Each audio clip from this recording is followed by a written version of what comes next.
নদী জীবনের গল্প শোনায়। অতীত ইতিহাস ঘাটলে দেখা যায় নদীকে ঘিরেই গড়ে ওঠে নতুন সভ্যতা।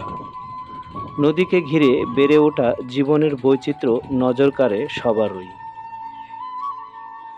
এমনটাই ঘটেছে তুরাগ নদীকে কেন্দ্র করে। তানভীর এগ্রো ইউটিউব চ্যানেলে আপনাদেরকে জানাচ্ছি আন্তরিক শুভেচ্ছা এবং অভিনন্দন।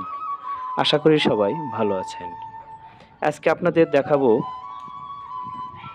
ঢাকা শহর থেকে একটু দূরেই মিরপুরের পাশ দিয়ে বয়ে যাওয়া তুরাগ নদী এবং এই নদীর সৌন্দর্য ও নদী পাড়ের জীবন ও বৈচিত্র্য। তাই এই চ্যানেলের নতুন নতুন ভিডিও পেতে অবশ্যই চ্যানেলটি সাবস্ক্রাইব করে বেল বাটন বাজিয়ে। তুরাগ নদী বাংলাদেশের অন্যতম গুরুত্বপূর্ণ নদীগুলোর একটি। এই ভিডিওতে তুলে ধরা হয়েছে তুরাগ নদীর পাড় ঘেঁষা মানুষের দৈনন্দিন জীবন, তাদের সংগ্রাম, নদীকে ঘিরে গড়ে ওঠা সংস্কৃতি ও জীবনযাত্রা, মাছ ধরা, নৌকা চালানো, কৃষিকাজ সব মিলিয়ে নদীকেন্দ্রিক একটি সম্পূর্ণ জীবনচিত্র। আসুন এক নজরে জেনে নিই তুরাগ নদীর ইতিহাস। তুরাগ নদী, যা তুরাগ নদ নামে পরিচিত। তুরাগ নদ বাংলাদেশের ঢাকা ও গাজীপুর জেলার একটি নদী। নদীটির দৈর্ঘ্য ৬২ কিলোমিটার, গড় প্রস্থ ৮২ মিটার এবং নদীটির প্রকৃতি সর্পিল আকার। এটি ঢাকা শহরের সীমানা দিয়ে বয়ে যাওয়া ৪টি নদীর মধ্যে একটি।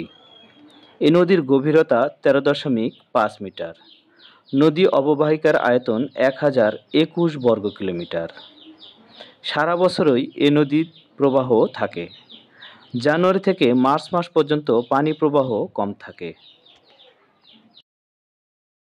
কিভাবে যাবেন সেখানে? ঢাকা থেকে বা মিরপুর থেকে খুব অনায়াসেই আপনি তুরাগ তীরে আসতে পারবেন।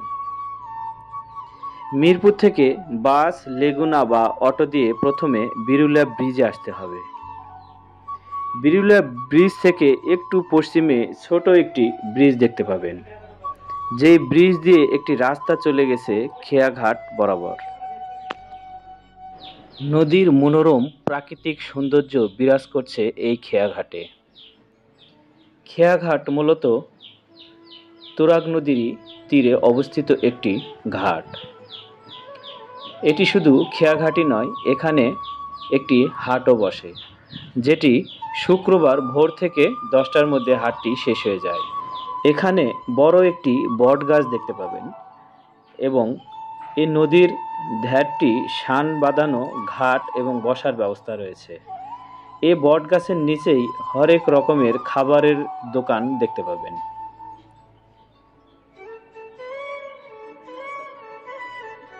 এখানে প্রতি শুক্রবার ভোর সকাল থেকেই হাট বসে এবং এই হাটে বিভিন্ন ধরনের শাক, সবজি, মাছ এবং খাবারের সামগ্রী কেনাবেচা হয়।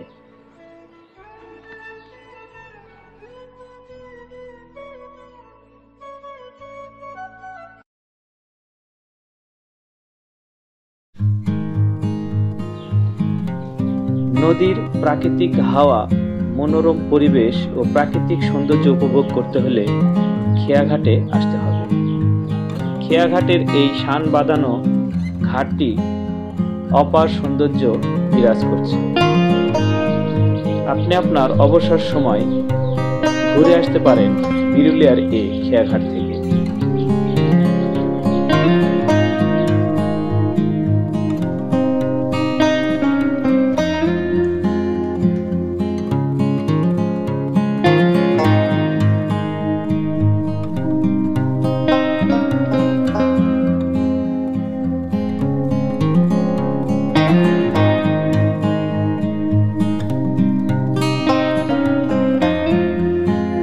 নদীমাতৃক দেশ বাংলাদেশ।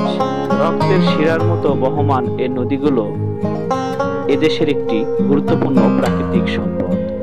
তাই এগুলোকে রক্ষা করা আমাদের নৈতিক দায়িত্ব।